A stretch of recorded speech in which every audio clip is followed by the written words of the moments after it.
Ya, jadi sebelumnya mungkin harus dipahami dulu mengenai kebutuhan vaksin saat ini, di mana di saat pandemik saat ini dan jumlah kasus yang terus meningkat, juga angka kematian yang terus meningkat, ya kan.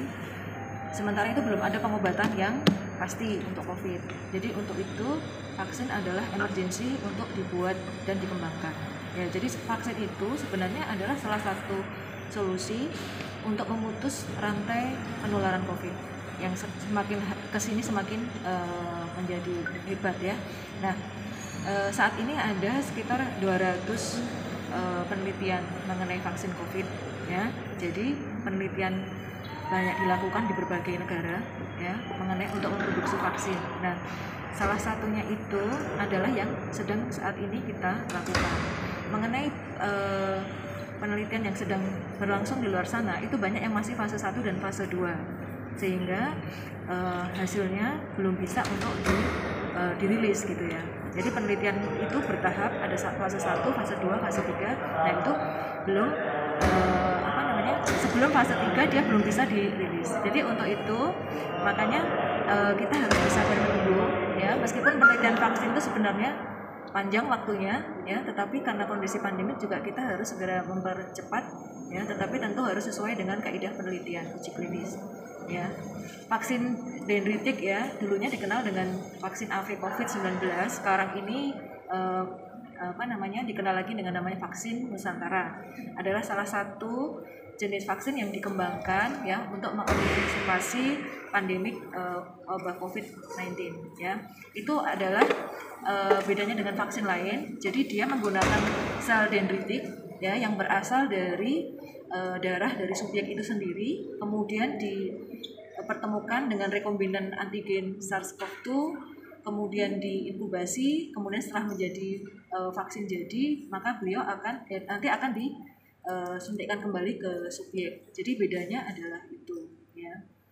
Dengan disuntikkan ke dalam subjek, maka diharapkan akan muncul peningkatan antibodi. Jadi akan muncul memicu sistem imun ya dari subjek itu sendiri ya, untuk melawan virus COVID. Demikian. Kalau keunggulan atau kehebatan dari vaksin ini apa, Bu? Ya, saya kira kan semua vaksin itu semuanya tujuannya sama sebetulnya ya. Dia jadi ingin tubuh itu membentuk kekebalan kemudian melawan. Tapi karena kelebihan vaksin dendritik, karena kelebihannya karena dia berasal dari darah subjek sendiri gitu ya.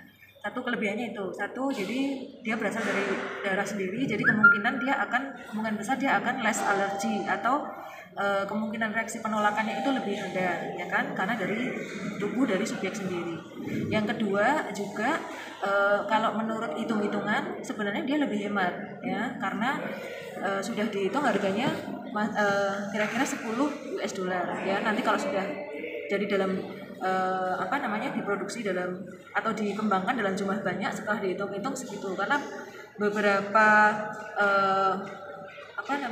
anggaran yang harusnya dikeluarkan misalnya untuk penyimpanan, untuk distribusi ya, untuk penambahan ajuvan ya, itu dan komponen-komponen yang lain itu pada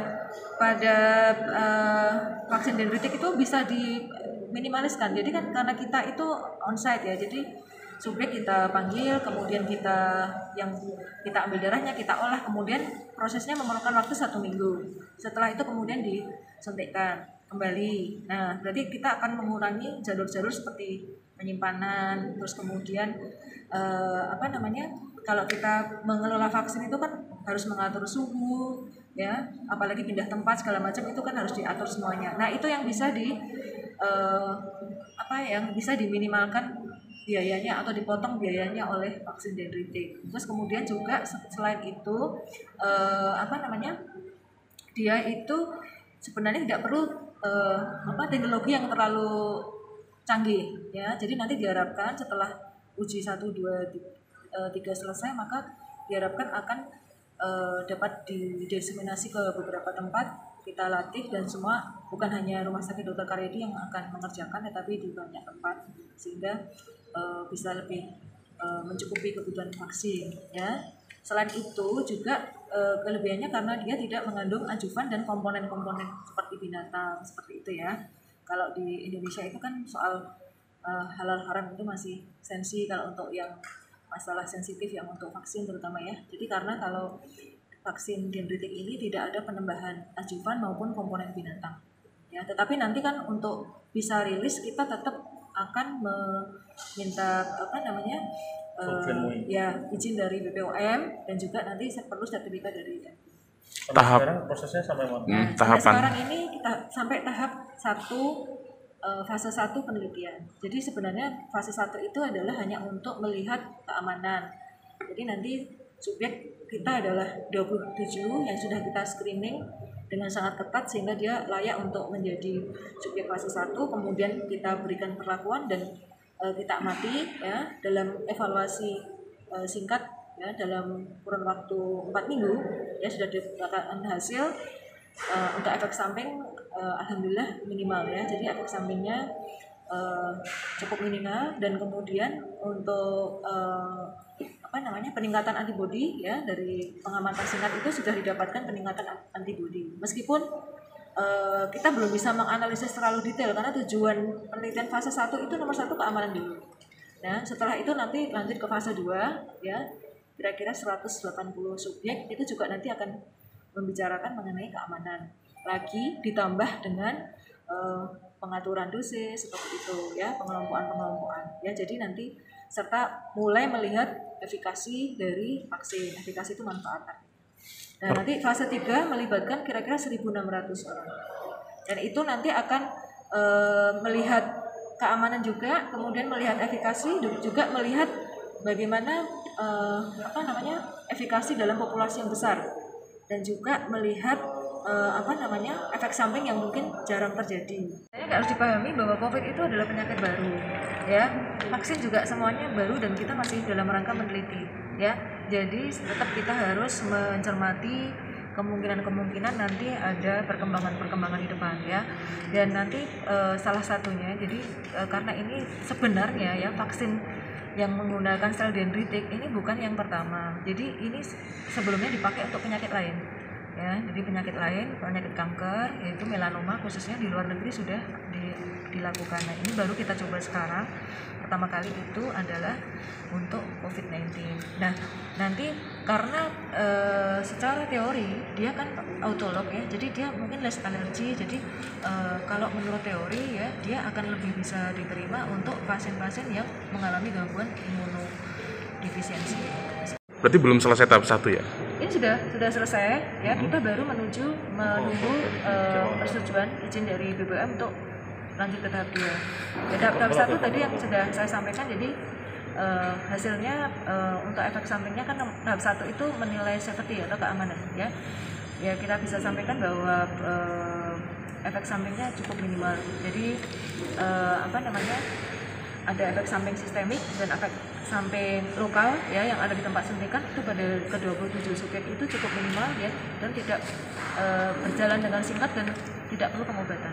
Berarti tahap fase 2 itu setelah nanti izin dari BPOM ya, turun fase 2. Baru fase 2. Berarti ini belum masuk fase 2 ya? Ya, ini tapi sudah kita siapkan.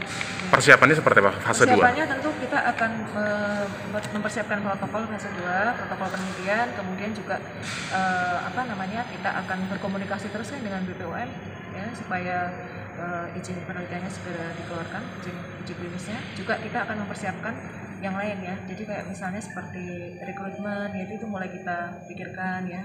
Dan ini kan alhamdulillah tuh yang mau mendaftar juga banyak sekali untuk fase 2 ya. Tapi nanti akan kita mulai setelah izin dari BPOM itu rilis. Berarti pengajuan izin ke BPOM kapan Bu? Kemarin Bu untuk fase 1?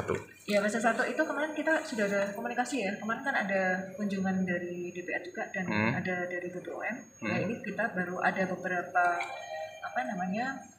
persyaratan yang baru kita lengkapi. Ya, mudah-mudahan segera insya Allah dalam waktu dekat ya. Kalau relawan yang fase 2 180 subjek ini mereka yang daftar banyak. Dari mana saja gitu? Dari mana-mana, banyak sekali ya. Sekarang kan sosial media dan sebagainya itu kan mereka mulai gencar ya menulis tentang vaksin ya, berbagai macam vaksin. Nah, itu kita sudah menerima banyak sekali yang ingin menjadi subjek penelitian fase 2. Syaratnya apa sih Bu untuk jadi subjek penelitian? Nah, itu sebenarnya screeningnya itu sangat ketat ya. Screeningnya itu karena kita itu kan baru penelitian uji klinis, artinya apa yang kita teliti itu adalah benar-benar kita menghindari namanya bias ya. Jadi kayak penyakit-penyakit penyerta itu kita singkirkan dulu, atau misalnya kayak hipertensi berat itu nggak boleh ya, DM yang berat, atau penyakit autoimun atau apa itu untuk menjadi subjek fase 2 itu tidak diperbolehkan dulu ya. Jadi karena kita ingin menghindarkan bias. Menghindarkan bias itu artinya kita ingin tahu persis bahwa apa jika nanti terjadi efek samping itu bukan dari bawaan subjeknya, tetapi murni karena vaksinnya. Itu yang ingin kita kita ketahui gitu. Kalau rentang usianya? Rentang usianya kita sementara dari 18 tahun sampai 59 tahun. Ya, jadi sama seperti uji vaksin yang lain ya. Kita sebenarnya dalam uji vaksin itu harus menyertakan dahulu individu-individu yang relatif sehat